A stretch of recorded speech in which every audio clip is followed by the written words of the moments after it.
Thank you so much for watching Landumc Goes There. Please subscribe and hit the like button and the bell notification button. In 1985, we got to experience a film called After Hours. It was a black comedy that was written by Joseph Minion and produced by Amy Robinson, Griffin Dunn, and Robert F. Colesbury.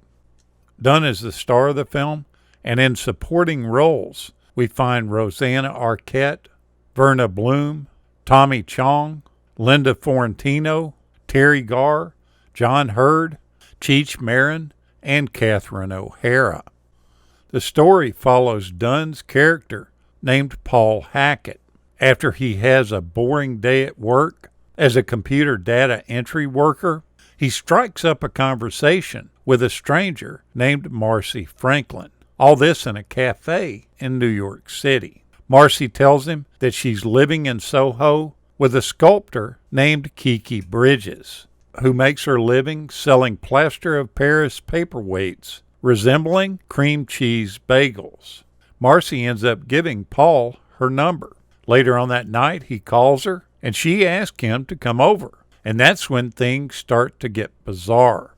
Paul ends up spending the rest of the night doing his best to get home, dealing with angry cabbies, dead women and their bartender husbands, clumsy cat burglars, quirky sculpturesses, condescending bouncers, unstable waitresses, and finally an irate mob that's led by an ice cream truck driver. In the movie, Paul is constantly emasculated by women that he meets, the first being Kiki, with her sexual aggressiveness and her lust for masochism. Then Marcy turns down his sexual advances, while Julie and Gail turn a vigilante mob on him. And then June finally traps him in a plaster cast.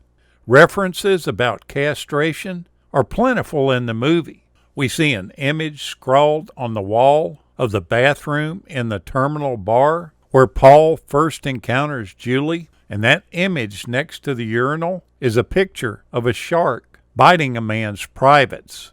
Marcy makes a reference to her husband, which has a double meaning. She says, "I broke the whole thing off," when she's talking about her sex life. And then finally, one of the mouse traps that surround her bed clamps shut when Julie tries to seduce Paul. Many say that the film has a lot of mythological symbolism in it. It seems somewhat like a rat trying to escape from a labyrinth. Paul runs into walls everywhere he turns, trapped by these women.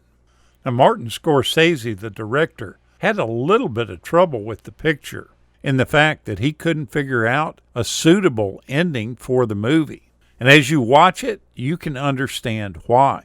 He got so concerned about it that he asked his friends Brian De Palma, Steven Spielberg, and Terry Gilliam to watch the film so that they could give him their opinion on how he should end it.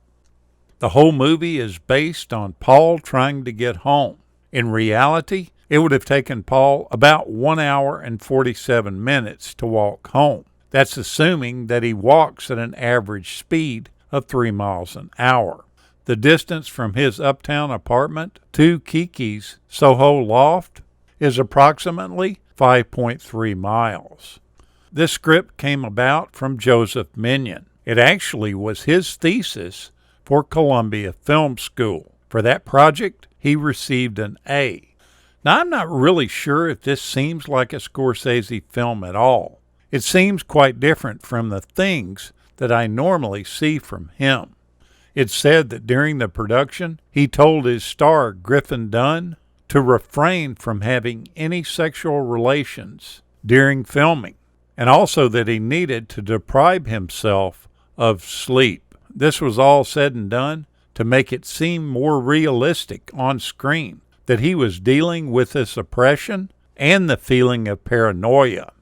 Scorsese's original cut for the movie was 45 minutes longer until it got trimmed down. Director Tim Burton was the second choice to direct the film after the producers saw his film Vincent from 1982. when Martin Scorsese became available after he had production delays on The Last Temptation of Christ, Burton actually gracefully bowed out of the project, saying that he didn't want to stand in the way of Scorsese. Now, one thing that the director did that really makes it stand out and stirs your memories of Alfred Hitchcock is that this production is designed as a parody of Hitchcock films. The very elaborate camera movements that you see harken back to scenes from Marnie from 1964, while the score emulates the style of one of Hitchcock's most frequent collaborators, that being Bernard Herrmann. Scorsese also has mentioned that this is a project that he fondly remembers and enjoyed because he was able to shoot it very quickly, and it got him out of the malaise that he was in when he had problems trying to get The Last Temptation of Christ made. The difficulties that he had on the film made it able for him to relate to the troubles of the main character, Paul Hackett. Now you'll see Catherine O'Hara, she plays Gail, and John Hurd plays Tom the bartender in quite a few scenes. And briefly you see them together in the same scene. They would be cast together again a few years later as the parents in the popular Home Alone films. This is one of those movies that it's really fun to look in the background and see what the art department put in a shot. You see some really strange things. The character of Julie, played by Terry Garr, who has the beehive hairdo, you notice that when you're in her apartment and look behind her, there's an entire shelf full of Aquanet hairspray, presumably to keep this beehive hairdo intact. Now, if you'll notice, Marcy states that her husband was obsessed with the movie The Wizard of Oz.